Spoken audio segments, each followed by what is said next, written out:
Okay, Mayor David Baker, we're set to start. All right, welcome everybody. We're certainly glad you all joined us this morning. This is a special meeting of the Kenmore City Council, and I'll now call that meeting to order.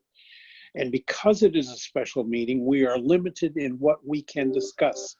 And this meeting is specifically to discuss and to get community input on our the pledge, the mayor's pledge from the Obama Foundation and basically my brother's keeper. And specifically, the meeting is limited to the review of police use of force policies and engage the communities in input, and that's exactly what we're doing here. And the next step will be to report the findings out to the community and to the council, and then to have some input on reforming the community's police use of force policies. So with that, Karina? Thank you, Mayor Baker. So for my part, if you could, if you want to speak, raise your hand by using the lower participant chat feature. There's a little cover on the bottom part of your screen. You can open up participants and raise your hand, or just raise your literal hand and I'll try to watch for you and call on you if you have any questions, concerns, or issues you want to share with us today. Thank you.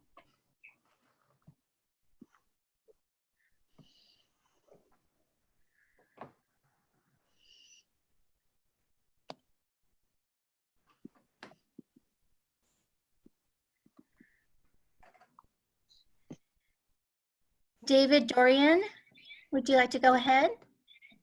Sure, thanks, Karina. My first question is relating back to the first session on Monday. I don't know if there's anything, if you can share kind of a summary of what was raised on Monday, just high level, so that we've got that context going in. Mayor Baker, would you like to do that? We had a general community discussion, and there were basically, I don't remember the exact number, but I think somewhere less than 10 people that were involved. And they were talking about the use of force and the policies and school resource officers and budget implications. And that's what comes to mind. Karina, you took notes on that. What do you have on that one? A broad overbrush view of this would be there were requests for police transparency with reporting, budget, how one makes a report, community social behavioral health services, broadly overbrushed, use of force, or amongst a number of the issues that were discussed. And SROs, which are officers that are in our schools. Great, thank you. You're welcome. Morale Perez, would you like to go ahead? Sure, thank you, and good morning. And I really appreciate Mayor Baker and everyone the opportunity to have this very timely conversation for our community. So just for full disclosure, I work with Public Health Seattle King County, and just recently both our department, the county executive, as well as the Board of Health declared racism as a public health crisis. And I know that the city of Kenmore has been really good with regards to the COVID response of adopting and or reinforcing messages and resolutions that have been made with regards to this pandemic. And I'm just wondering if there are any thoughts to adopt this as well, to make a resolution and to be part, what aspects of being, I guess, part of the work and the strategies of really these anti-racist strategies that are needed, not just in policing, but with our systems overall. Thank you. I serve on the King County Board of Health, and I voted in favor of that position on declaring racism a public health crisis. I think the city is actively involved in that. I don't think there's been any discussion about us passing an individual motion to agree with the county's position and what any more than we've already participated and voted in that. So I'd certainly be open to it, and I'm sure the city would be open to it, but we haven't discussed it. I could agree with that, Mayor Baker. Rachel, would you like to go ahead? Sure. Thank you, Karina and Mayor Baker. I would like to express my concerns around the budgetary implications. It appears that currently Kenmore spends about a third of the city's budget on public safety and policing. However, I had an incident just a couple weeks ago where I had a neighboring crisis, and it was not a violence issue, it was a mental health or possibly a substance abuse issue. I called around, I called 211. I really did my due diligence to try to find a resource to help her, but it took, we only had police in our community for this. It took a minimum of 3 welfare check calls for her to finally get to medical services. So I am very concerned that we don't have better social and mental health services, and it seems like there would be a lot of room in our budget if we started to reevaluate our contract with King County Sheriff's Office. Thank you. Thank you, Rachel. Again, for those who just joined us, if you are here, if you could raise your hand in the participant section. If you hover your mouse over the participants and chat feature, you should be able to see a little blue hand you can raise, or raise your literal hand and we'll try to catch up with that. Thank you. Jeff, would you like to go ahead and speak? One of the things that I would like to understand, you know, we've seen this, the national discussion and statistics and certain things play out on the national stage. But what I would like to know as a citizen of Kenmore is how that looks in our individual community. You know, how have the police been doing in our individual community? My expectation, my impression is that we have, you know, the good ones, as they're often called.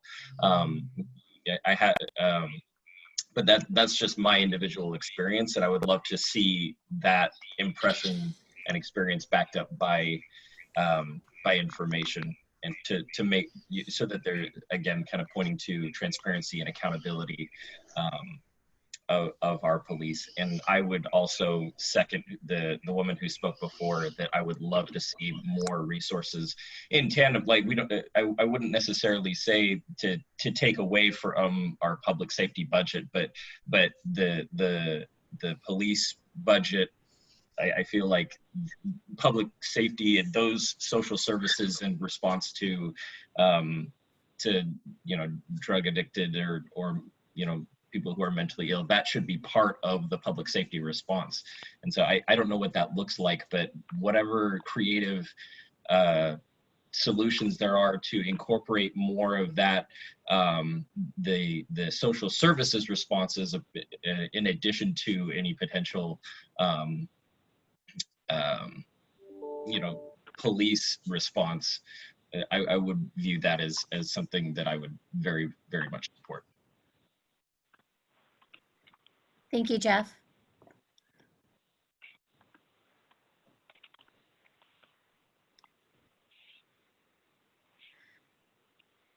Marielle, I see your hand is raised again. Did you have something you want to add?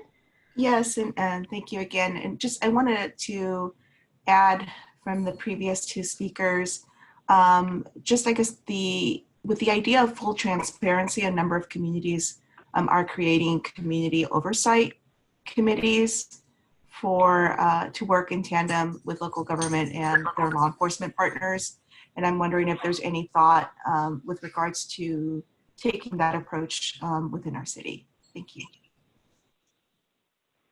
Thank you, Morel. Mayor Baker, Deputy Mayor Nigel Hairbig, or Councilmember Srebnick, do you want to comment on that, or?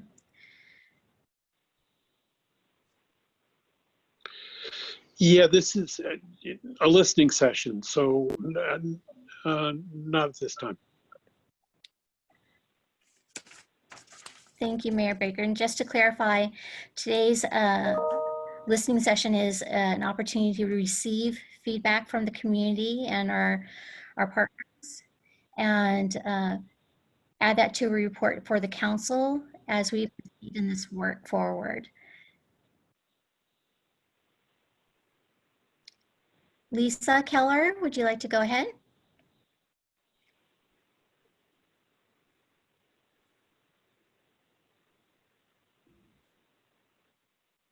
Lisa, can you unmute your mic? Sorry. Thank you. Just a thank you to the City Council, and it speaks to me, it's very much in character of the City of Kenmore to be responsive to the community and to do this kind of outreach, and I really appreciate that. I guess I just have a couple of specific questions of the extent of law enforcement presence in our schools. I know that there's an officer at Inglemoor High School. I don't know about the middle school, and I don't know at all about the elementary schools, whether there's a presence there. It seems to me that that's one place where communities are starting to reconsider that presence. And the other thing is that I know that we contract with King County, and I know that one of the issues in Seattle is that there are virtually no police officers who reside in the city of Seattle. And I'm just curious, because we draw our own force from King County, and I don't know if there's a requirement that people live in King County, or if by any chance any of our own law enforcement officers reside in the community of Kenmore. Thank you, Lisa. That's a good question. We can carry that over to our council commitment on this work forward and be able to answer that hopefully at an upcoming meeting. David Dorian? Karina, no, Karina, just want to mention to everybody listening that we will be joined by our police chief and the sheriff on our council meeting on November 20th, and everybody is certainly welcome to join in. It will be a virtual meeting, and the link will be available to everybody. And we certainly ask that everybody interested please join us and hear what the sheriff and our police chief have to say. Thank you. And there will be opportunity for public comment as well at that meeting. And did he, I just want to be clear, did he just say November, or I thought that was July? Yeah, it's July. I think it was July 20th. Yeah. Actually, can I speak briefly to the previous question? I believe that, I think there might be a state issue, either in the state laws or the Constitution, around having residency requirements for police.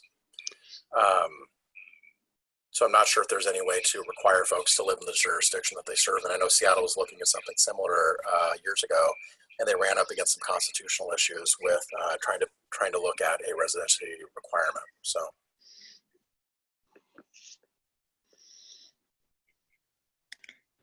Thank you, Deputy Mayor Hairbig.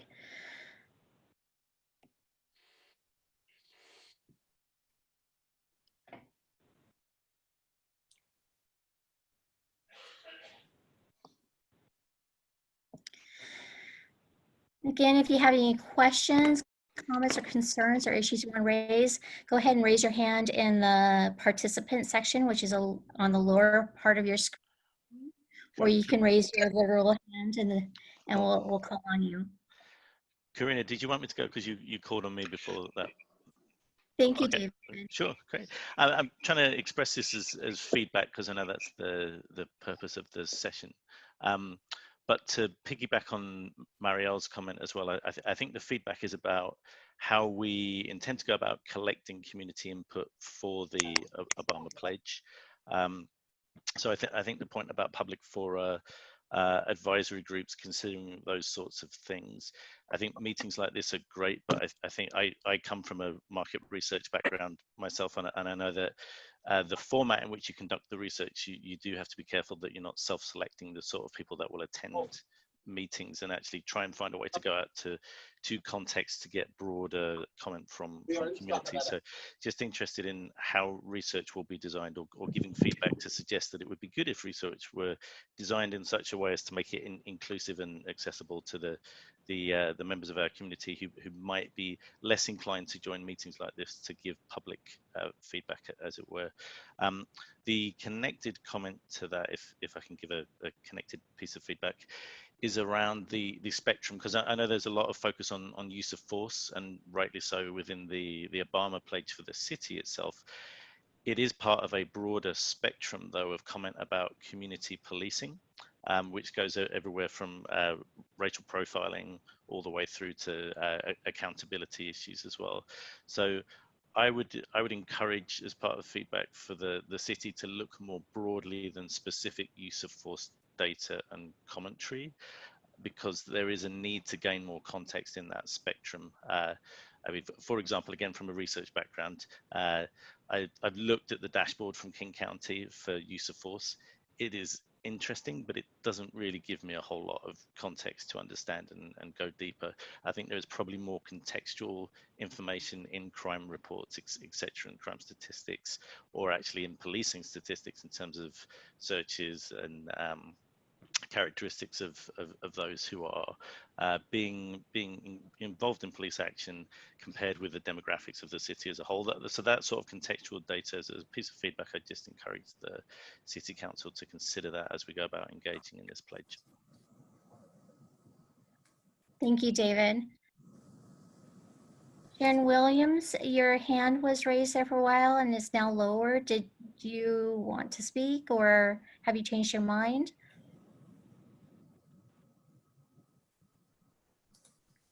Oh, thank you. I need a minute. Okay, we'll come back to you then. Tracy Banowski. Thank you so much for providing this opportunity for community engagement.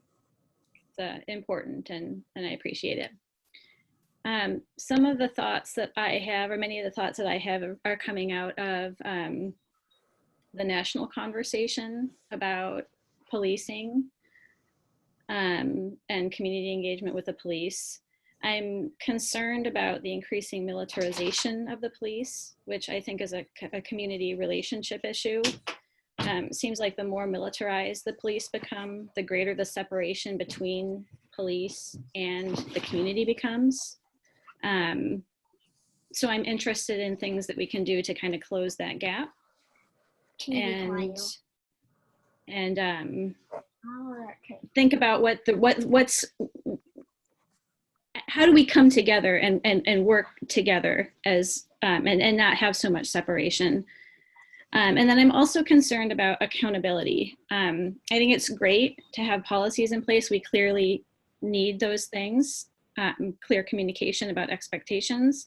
But what happens when a policy is broken? And what mechanisms do we have to make sure that the police are responsive to community needs and not just the police's perceptions of community needs?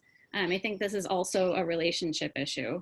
So I guess a lot of my thoughts and concerns have to do with how we can work together and not as separate entities. I'm gonna mute myself because my son's next to me now. Thank you so much. Thank you. Let's see. I hope I get this, I hope I say this name correctly. Soil Gordon, if you'd like to go ahead. Soleil Golden, sorry Thank about you. the delay there. Just a quick comment that I wanted to make in relation to this. I hope one of the things that we're looking at as part of police reform is possibly creation of a new group to handle some of the things that police are particularly bad at, like, you know, things that don't involve shooting or detaining people.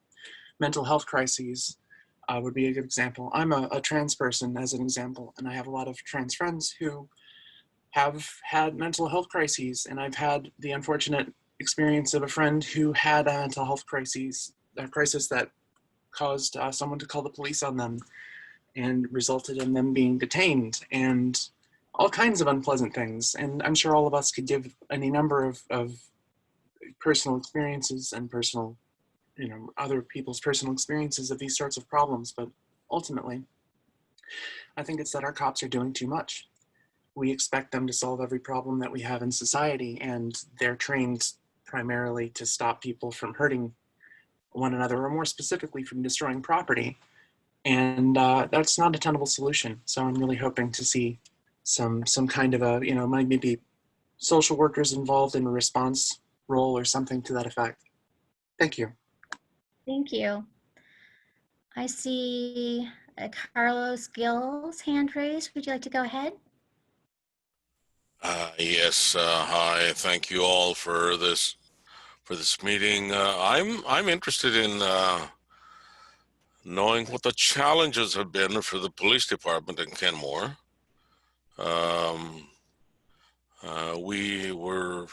We're lucky to live in a relatively quiet community, but it is a community that includes minority populations, and most of the police problems that any community has are usually involving minority populations. So I'd like to know what kind of challenges we've had in the last 5 years or so, what kind of police force we have, and whether our police force has had any good or bad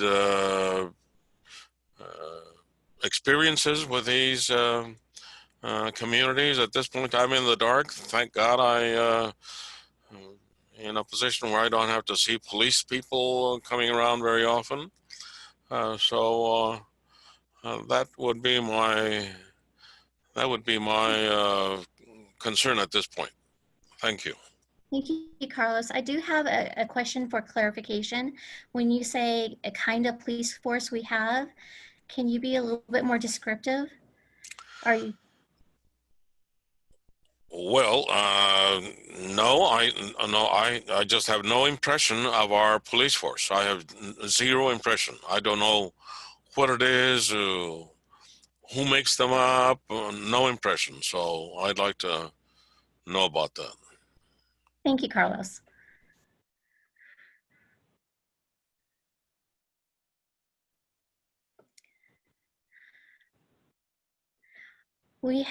Let's see.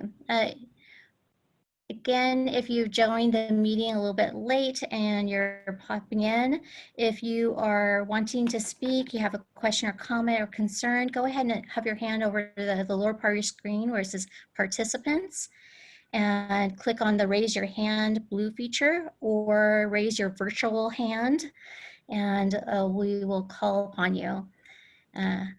Thank you. Kay has have her hand raised for a little while. She says that in the chat section. I haven't seen her hand, but she says it's tatted up. Thank you for catching that, Mayor Baker. Kay? Thank you. Yeah, I was worried that the tech wasn't working. I want to talk a little bit more with what Soleil was saying about the mental health response and creating a new group. I would really not want to see this become more of a police response. I would rather see a civilian group of medics and social workers who work outside of any function with the cops, with the potential to call cops for backup, but without being deployed with the cops. I was listening to the Seattle City Council discussing this, and they're looking to pull money from their really $400 million plus police budget and take it and put it into a group like what Eugene, Oregon does, the Cahoots group. And I heard a lot of discussion from the Decriminalize Seattle group trying to say that it should be a civilian, I think it was them, should be a civilian oversight, not folded into the cops. And I'd like to see the same sort of thing happen in Kenmore. Thank you. Thank you, Kay. And I see a hand raised. Morel, Taurus, would you like to go ahead? Yeah, thank you again. Sorry, as this conversation's unfolding, I tend to have more thoughts. So totally not trying to dominate the questions. And I wanted to tag into a bit of what Mr. Hill was talking about with regards to even though, no, the city of Kenmore, we still have a presence of BIPOC communities, Black, Indigenous, people of color. And I think it's a cautionary comment that I'd like to share with regards to as we move forward in thinking of strategies and policies that that they don't affect everybody equally, right? That even the best intended policy can have an unintended consequence, especially for the most vulnerable members of our community. And I just want to reiterate, that's why it's so important to make sure that, and thank you so much, Councilmember Dorian, for your comments, your follow-up comments to my earlier question. I think that's why it's so important that we make sure that we have mechanisms in place to ensure that not just the usual folks who show up to provide comment or to participate in the process are there, because we definitely want to make sure that we're not creating additional trauma for folks that already are disproportionately affected by not just law enforcement concerns, but just by a lot of things, including COVID in general. So thank you again. Thank you. Jeff Pooley. Yeah, thank you. And I appreciate the comment from Kay about having the the mental health response be separate from the police. I do have a concern with that, however, is that when I think about the police and the kind of reforms that I would like to see, it's not necessarily that I would like to see the kind of community policing and the approach of, you know, health and protection, and I don't have the words for all of this. This is kind of new for me, but that the response and kind of attitude toward trying to help the community as opposed to just fighting the bad guy sort of thing, I would like to see that integrated with the police. And I would be afraid of if there was just a separate civilian group that responds and then calls the police for backup, that wouldn't infuse that attitude of community response to those issues into the police force and the attitude of the police force as they are addressing those issues. Now, if you just incorporate it and put it under the police force, then they may not have the kind of power or influence over the attitude of the police department as we would like. And so that's where it comes into, you know, how do you structure that committee or that subset of the public safety response such that they have autonomy, that they have influence over the police, over the general policing approach. And then when things happen, you know, that they can step in and say, hey, you're going too far. You know, if there's excessive use of force, that they can step in and they have the power to de-escalate or those kinds of things. So and again, I'm very new to all this. I don't understand all the dynamics, but those are the kinds of things that I would hope that the city council and our police force would consider to how to set those things up so that there can be checks and balances, as well as a change in approach and a change in attitude and a change in paradigm as we try to think about how to reform. And then also just one other thing to echo Carlos, and somebody else made a comment. My perspective as a white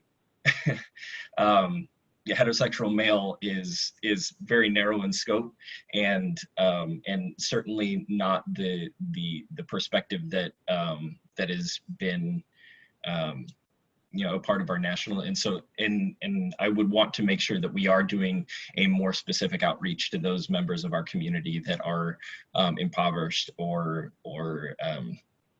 racially discriminated against, that wouldn't necessarily be tracking their emails and signing up for the Kenmore newsletters and joining meetings like this, that we are finding doing a very targeted outreach to get their perspective on some of these things and inviting them to be part of whatever public councils and things like that. So thank you. Thank you, Jeff. Kay, I see you want to speak again. I'd like to allow a couple people who have not yet spoken first to go first, if you don't mind. Sharon Williams.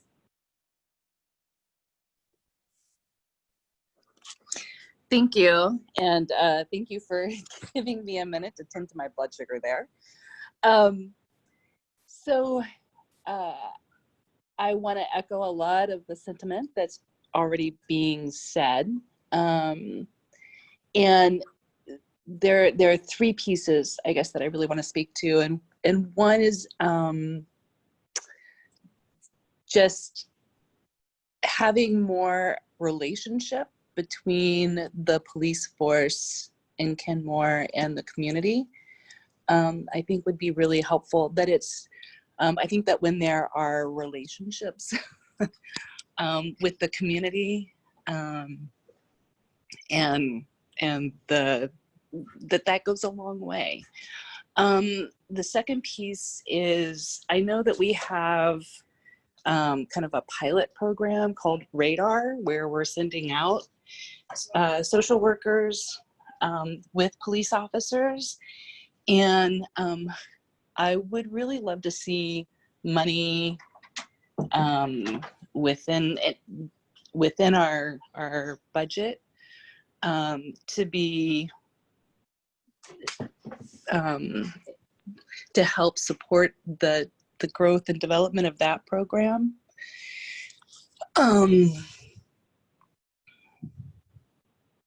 And the other piece that I wanted to comment on is around kind of working with because we contract with King County, working with other areas that also contract with King County, like Bothell and I think maybe Shoreline, to kind of create some bargaining power when it's time to renew our contract with King County, so that we can have a little bit more influence over some of the policies that that are set by the King County Sheriff's Office, that's not set by our city contract with them, or using that negotiation time with them as leverage when we're wanting to make some of the changes with the contract with them. And I'm thinking specifically around really kind of reviewing policies around what types of restraints are allowed, chokeholds or any kind of neck restraint specifically, and what mechanisms do we have in place to create bans on those kinds of restraints. So thank you. Thank you, Sharon. Nadia Silver. Hi, yes, thank you. I am sorry that I am so late, but I had a kitty. Anyway, so I am going to comment, and I'm also going to back up a couple of things and bring out some ideas that I've heard so far. Hi, my name is Nadia Silver. I am a multiracial, white-presenting, cis, bisexual female in the Kenmore area. Hello. I have been trying my best to represent the BIPOC community here in Kenmore, but it is not an easy task. For those who mentioned the comment of, I think it was David, don't apologize if I got your name wrong, who said we need to go out and do a more active outreach. We had this conversation in the last meeting, and I'm going to just repeat a little bit of that. It's really difficult to do that because we have generational PTSD over anyone in authority. So we are not going to believe that you're coming at us in a positive way. We're automatically going to assume that not that we did something wrong, but that you automatically assume that we did something wrong. So if you show up at our house, we are already not in a good mood. You just show up, that's not just rude, that's alarming. And it immediately puts us on our toes as to, okay, you know, we run through our head a list of things that we possibly could have done to deserve that. So there's way more to it than that, but it is traumatizing, basically. So we are still trying to, I guess since the last meeting, figure out how to not re-traumatize people, but still how to get their input. And on that end of it, it's really hard to get their input when they don't trust the system to begin with. So, and I was thinking about this since the last meeting, and I think what might be a good idea to help with that is to show up, to do it. Don't just say you're going to do it. Don't just have meetings about it. Actually have actions in place and show the large community and the BIPOC, especially the BIPOC community, that you've done these actions because you've heard this is what's going on. And then, of course, you'll hear all the complaints in the world, but that means that they're coming out and they're coming to correct you, which means they're participating. So yeah, it's going to come out the house a little bit one-wheeled, but you're at least going to try, you know, by putting action behind what you're saying. We're used to air talk. We want to actually see action on that end.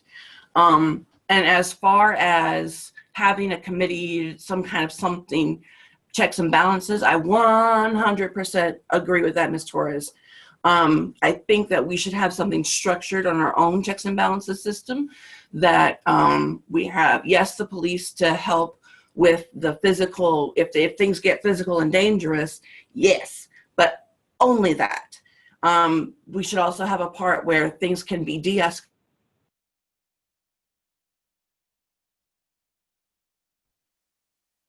Nadia, we lost your video, your audio sound.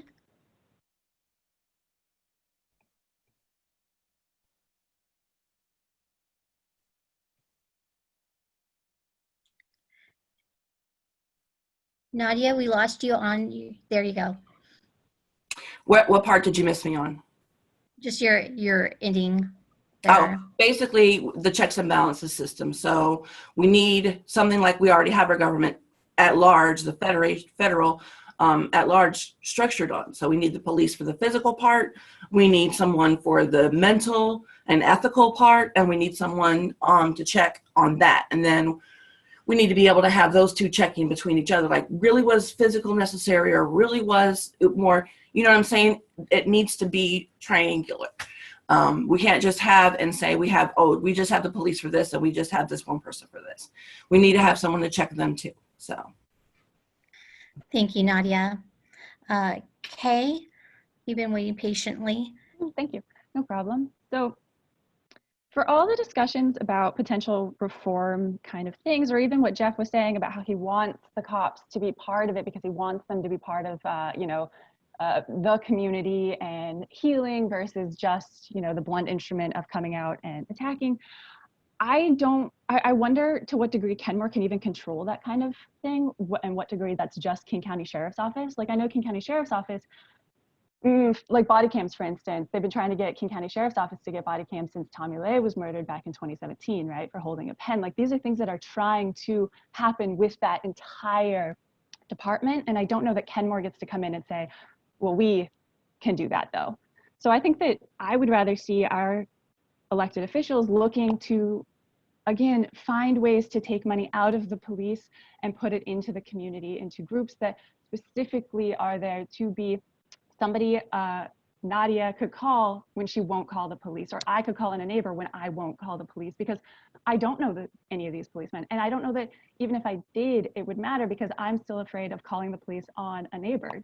Just like earlier when Rachel was talking about welfare checks, even if I knew that welfare checks were within the purview of the police, which they are technically, I still would feel super uncomfortable doing that. Thank you. Thank you. Tracy Banuski.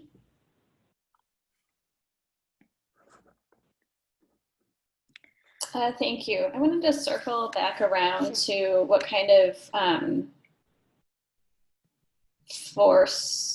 use of force policies are built into the police structure. I know certain use of force has been abolished in certain forces, but I know just because a particular method of restraint, for example, has been abolished, it doesn't mean that the level of aggression and violence in response to the community decreases overall.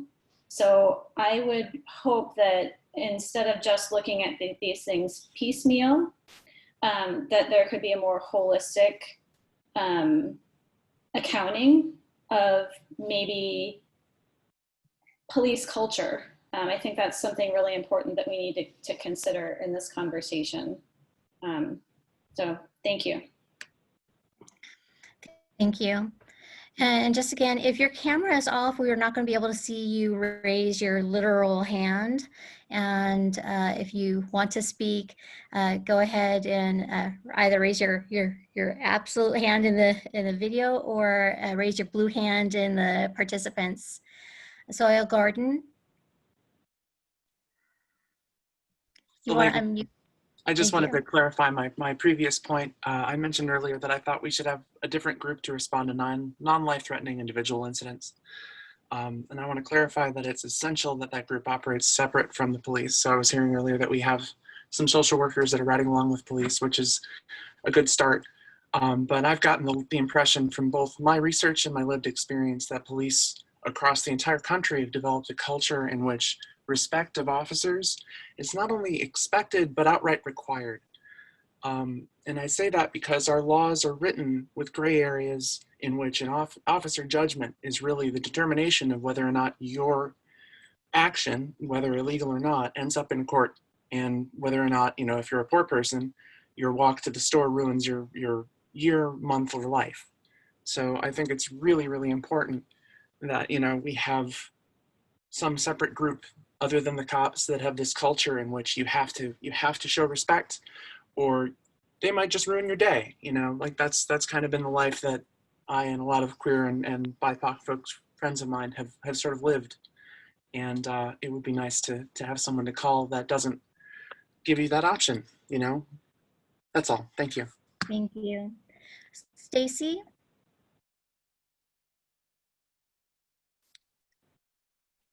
Good morning.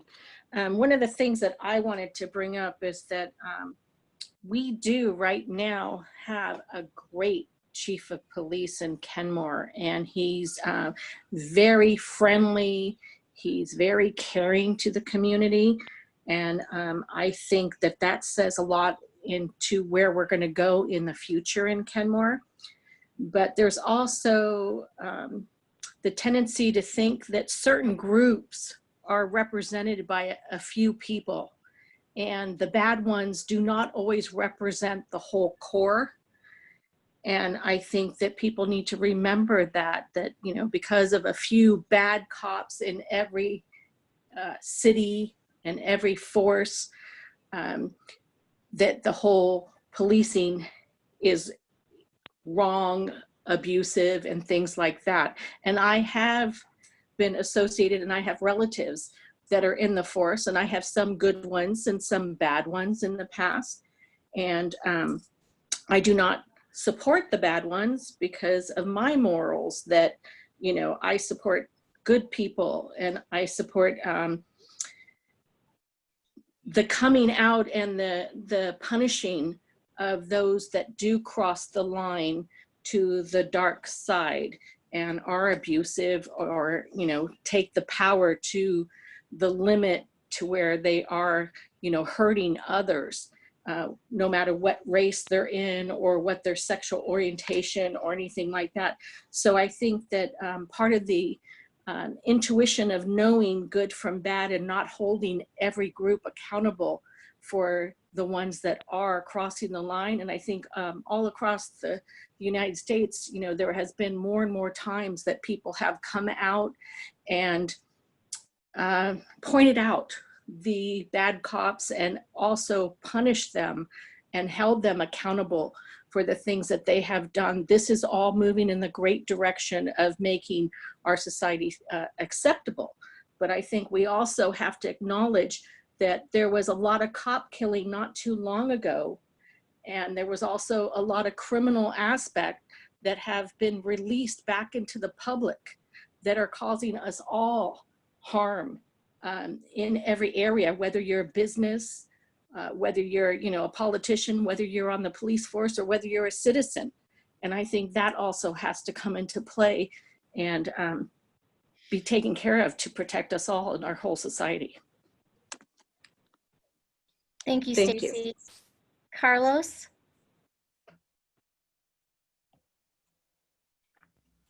Yes, thank you. I go back to my earlier words. I feel that I'm kind of punching in the dark here. We're talking about Kenmore. We're not talking about the United States, or at least that's my impression that we're not. And I'm lucky, and I'm a Latino, I'm a Hispanic, and I volunteer over at the prison, and I know that the prison is full of black people and Latino people, and they get there because the police put them there initially. And so, again, my comments are, I don't know what the experience has been here in Kenmore. I've lived here for more than 40 years, and I'm lucky enough not to live in these micro communities that we have here in Kenmore. They know what the police do and how they perform. I don't. I'm fortunate that I don't. But again, I'd like, if there's any misconduct on the part of the Kenmore police or the Bothell police, I don't know that I learn about it in the newspapers, because we only have community newspapers that may or may not publish these incidents. And so again, we're talking about things that that don't have a very clear definition for me here at this point. Thank you. Thank you. Nadia Silver?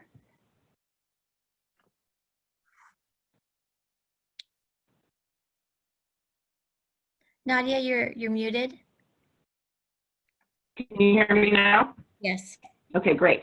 Hi, so I am definitely hot about that few bad apples comment. And I got some research to share with you about that.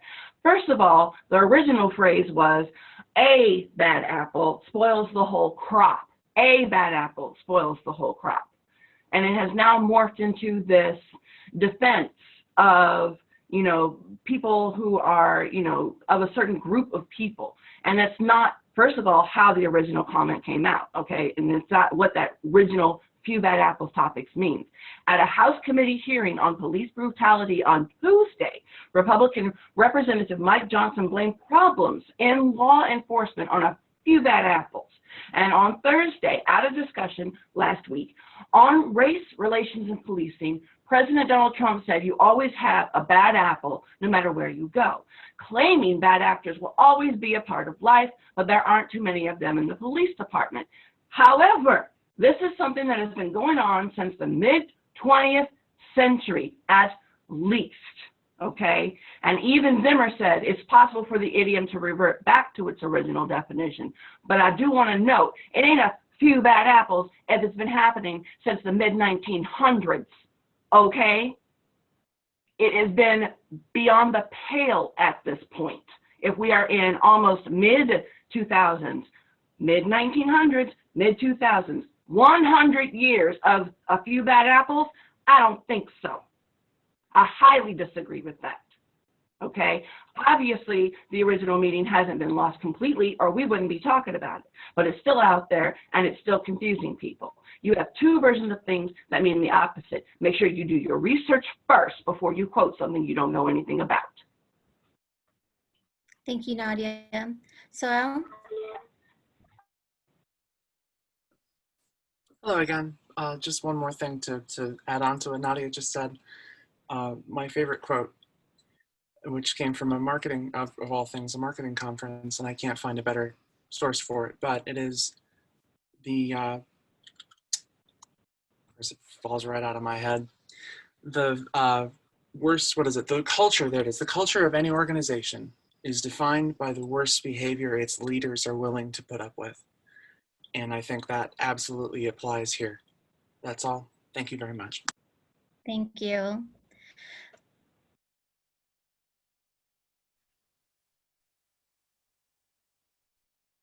We'll take a look here.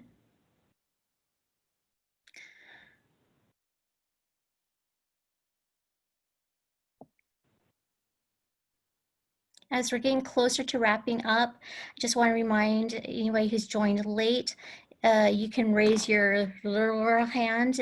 We can see that if your camera is on. And if you want to use your cursor and hover over the lower part of your screen where it says participants, you can raise your blue hand. Rachel or Jillian, would you like to go ahead? Yes, thank you. I'd like to kind of continue on what Nadia and Salil were saying. And I grew up in a cop family. I have seen several people join the force and become very different people, not for the best.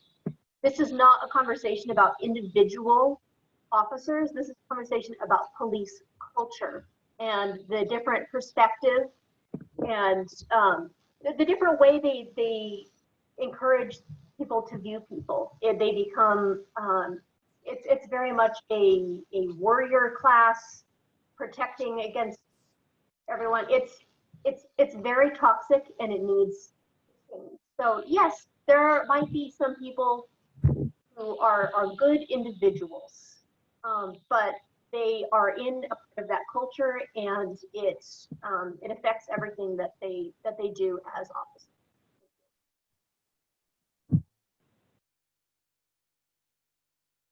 Thank you, Rachel. There's someone who has joined us by phone. I want to make sure to give you the opportunity to speak and talk if you'd like to, because you can't raise your hand otherwise. The last four digits of your number are 5235. If that's you, you can go ahead and speak.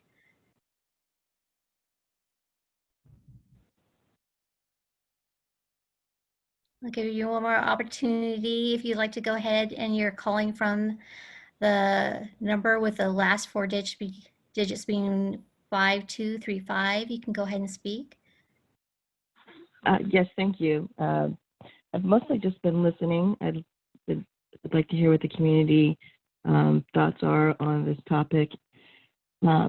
My personal perspective as a person of color in the community and my experience has been, I kind of have a wide variety of thoughts, but personally, my experience and interactions with the Kenmore police officers over the 17, 19 plus years I've been here have actually been pretty positive. However, my interactions have not been as a suspect, and so I think that probably changes a lot of things. But as a person of color, I do have a lot of concerns about what's happening with law enforcement in general, largely due to the system and what seems to be actions that don't always get clear measures of accountability. I think also it's our legal system that contributes to this, because there are a lot of mechanisms in place that either make it more difficult for people of color or in general just make it more difficult to sometimes have accountability. So I think it's important to look at the whole system as well as some, very specific things that you can do within each jurisdiction. And thank you. Kay has been having problems raising her hand. She's raised her hand in chat. So anyway, if you want to call on Kay, that would be good. Sure. Kay, would you like to go ahead? Thank you again. Yeah, I would like to kind of emphasize that I don't think that it's an individual cop problem, it's a system problem. This is what Soleil and Nadia and Rachel were getting at, where I don't need to know that my cops are friendly. I don't care because I don't trust cops in general. Like, even if I meet Chief Moen and he's great, I still, like, as a whole, do not trust that system. I would much rather our community look for alternative ways to find ways to decrease crime and focus on that. Like, I don't know if any of you have heard this concept going around a lot of budgets as a moral document. Hearing that we spend 1/3 of our budget, which I didn't know, towards the police actually feels like a failure to me. I would much rather see money going to stopping crime, reducing crime, even basic things like look and see how much time, and time is money, with how much you're spending on routine traffic infractions like taillights are broken, right? Take that money and give it to the local businesses, have people get their taillights fixed for free, right?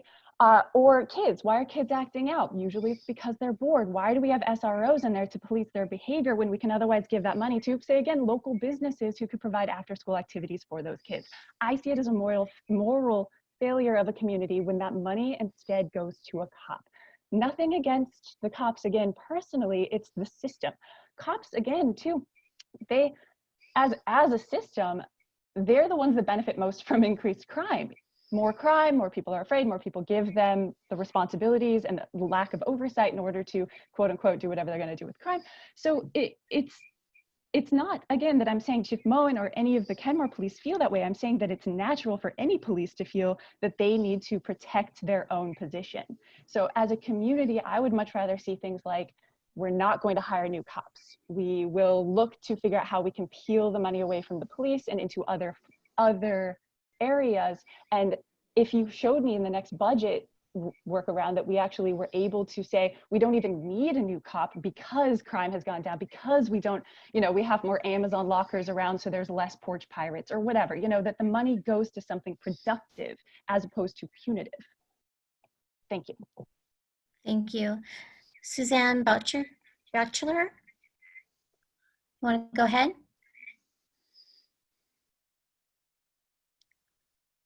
Suzanne Butcher, would you like to go ahead? You can turn off your mute button.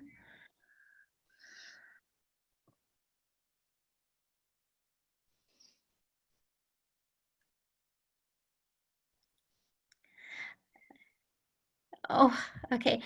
Suzanne, if you're unable to mute, go ahead and feel comfortable to email the council with your comment and concern, or list it in the comments, and we'll be able to track that. Thank you. Sharon? Thank you, Karina. And I just wanted to bring up, I really appreciate all the comments about the police culture, and it sparked for me also wanting to know more about the police training and what's involved in police training, and how much working with mentally ill folks. I'm a mental health counselor, and I used to go out with police from time to time on rides, and how much training do they have in responding to mental health folks, and cultural sensitivity, those kinds of elements being brought into the training. And when I step back and I think about the bigger picture, for me, it kind of boils down to accountability and transparency. Like I think Carlos is speaking to, is where do we go to find out these things? Is this publicly available? Is there a place, could there be a place on the Kenmore City Council page where this is readily accessible, and information about force used, and any information around that. So making things transparent, and then accountability. And I have heard several different folks bring up the need for like a citizens oversight type of committee. And I think that that would be really helpful. And then the relationship piece, the community relationship piece is really important. And I also hear, you know, I really appreciate Kay's idea about, you know, so we have radar and a social worker going out with police officers, and I think that that's a good thing. And where is there a second organization that doesn't have the police at all? That would be your first point. How do we do that? And how do we generally take, you know, look at our budget and reproportion this money so that we're supporting the needs of the community versus needing to punish the community. Thank you, Sharon. Nadia Silver. Hi, and thank you, Sharon, for that. Actually, that was part of my next point, and I was actually going to make a couple of other comments onto that. So the first one is, as far as knowing anything about how the police behave, for those who don't know, I was raised in our nation's capital. I got to watch firsthand how the police behave, how they treated my darker brothers and sisters, and I don't mean in metaphor. I've got 13 brothers and sisters, okay? And a lot of them actually are darker than me. I only have three that are the same shade-ish like me. But the rest of them have had police encounters where they were just driving. There was no busted tail light. They hadn't sped or ran a red light. And so, this is consistent. This is not once every 10 years. This is regular annually, if not monthly for a couple of them actually, and it's because they're darker. Living in Philly, living in Virginia, West Virginia. None of us live in North Carolina. We know better than that. And I've got my aunt who's actually a professor of Black women's studies in Georgia, and she's dark as night. I love her to pieces though. And she still gets stopped, you know, and she teaches classes. And so here's the thing. It is not just one bad apple, and it's not just I don't have experience because I'm a white presenting multiracial person. I have experience. In fact, there was an incident where I was just dropping my husband, at the time I was married, my husband off at work, and I was on my way to go pick up my son, who's darker than me, and I got pulled over because they couldn't see me very clearly, and so they saw my car, and it was trash. The car was trash, 100 garbage heap. And they pulled me over expecting to see a Black person.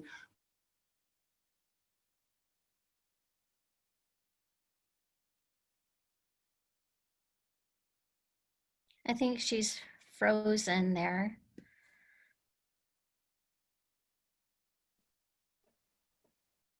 Is way worse than state troopers, let me tell you. So it is not because I don't have an experience, it's because I have a personal experience. I have a subjective adjacent experience. I have an objective experience. I have all of the experience, and I got like 38 years of experience. So when I say don't talk about something you don't know anything about, it's because I do know something about it. And I may not know as much as my darker siblings, but at least I know. I've seen it with my own 2 eyes as early as, I think, 5 years old and 6 years old, definitely 6 years old. As far as my next comment, that was a lot. It has to do with police and my personal interactions with, I keep hearing this, I don't have any personal interaction. I don't have any personal experience. I don't have personal interaction. How about when it comes to mental health, that comment, okay? My son has depression. I have anxiety, but that was caused by his depression. And he has had a real hard time of, well, has had a real hard time of it. And when it came to getting resources for him, it was call this person, then call this person, then call this person, then call this person. So my comment is, let's shorten that. I agree with everyone, but I want to let you guys know and highlight this whole mental health thing is broken, just as broken as the police system is. And if we can't tell them, okay, you need mental health, you don't need the police, but then we're going to make it 3 times as hard for you to get to those resources. So yeah, we need a ready phone call, but what about those who are so far gone that they do not even feel comfortable making the phone call or can't even get past their mental health issues to even pick up the phone, which was the case with my son. You are so PTSD, you are so stressed out that you can't even function, let alone pick up the phone. And that's when you need someone else like your parents, your partner, your loved ones around you to do that for you.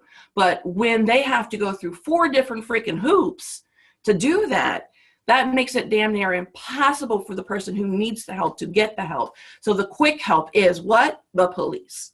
And that is wrong and that is incorrect, and we need to fix it. Thank you, Nadia. We're nearing our end, so we'll take the last 2 and Mayor Baker will close us out. Soleil? Hello again. Just wanted to sort of emphasize and contextualize the comments today about police outside of Kenmore. The current societal crisis that we're as a nation and a city facing is the systemic distrust of our policing system. And I have one more example of that to provide, which is the suicide crisis hotline, which is not a part of our police system, as you might expect. However, they have a duty to report to the police if someone is at direct, if they're in danger of harming themselves. For that reason, it is not recommended, it's never recommended for queer or Black and Indigenous people of color to call the National Suicide Hotline because they might have the cops called on them as a result. That's how systemic this problem is. That's how deep this goes. It is not a problem that's isolated to Kenmore, and it needs to be dealt with as a city and as a nation. Thank you very much for your time. Thank you, Soleil. Stacy? I think the assumption from my previous comment is that I did not deal with the police on the wrong side of the law. And I didn't personally so much as my family did. And we had bad FBI agents. We grew up with Black Panthers that were in the area, and things like that, stolen goods, fireworks that were illegal, all that kind of stuff. And I did see that side to where I even instructed my daughter growing up that, you know, just because he wears a badge does not mean he's a good person. You need to be able to say, that's a wrong touch, do not touch me, or run for an adult. And even to the point to where when she was first pulled over, she knew not to roll her window all the way down, being that even though I'm white and have Native American, she is Hispanic, but looks white. So I've also dealt with a lot of these issues, but it still comes to the point to where weeding out the negative, overpowering is more powerful in any group. And it doesn't matter to me whether you're Native American, Hispanic, African American, or wear a blue uniform. What matters more is the type of person you are, how you respect me, how you handle things.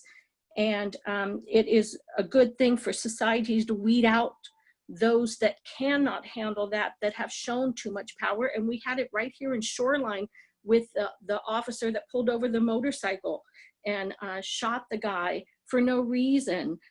You know, you have it every day just in our communities around us, especially Seattle, because there are so many people with mental health issues that aren't being dealt with correctly, and the police have some training, but they don't have all the training. And I think the radar and using that to go to the distance and possibly another mental health, I'd say, you know, some kind of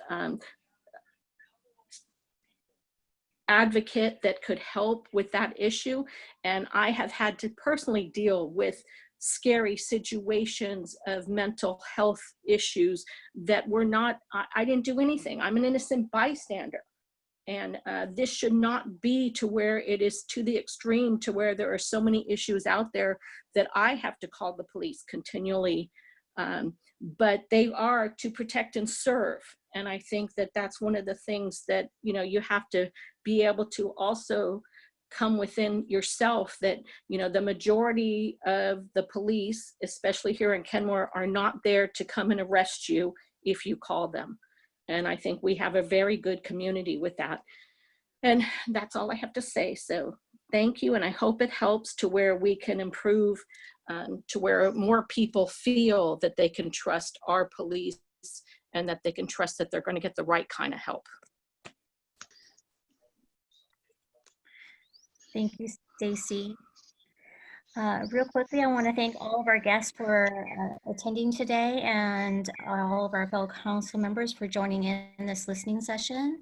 And I remind you, you can reach out to us via email at our council emails to add any more information you'd like to have shared, experiences or otherwise. And Mayor Baker, I'll turn this over to you. Thank you all very much for attending today and for your comments. I've said this before and I'll say it again. We can't operate in a vacuum. We really need input. We need input from everybody. Everybody who will take the time to attend one of our meetings or one of these virtual meetings, it's truly appreciated. So thank you all for coming. Thank you all for your comments. We will be writing a report on this for the council, and I'm sure it'll be available to the public. And don't forget, July 20th at 7 o'clock for the council meeting, where we will have King County Sheriff there along with our own police chief, and there will be opportunities for public comment at that time. So again, thank you all very much. Karina? Thank you. Thank you for joining us, and we'll say goodbye for today. Thank you. Thank you all. Thank you. Everybody have a good day and enjoy it. It's one of the few things we can do is enjoy the day. Absolutely.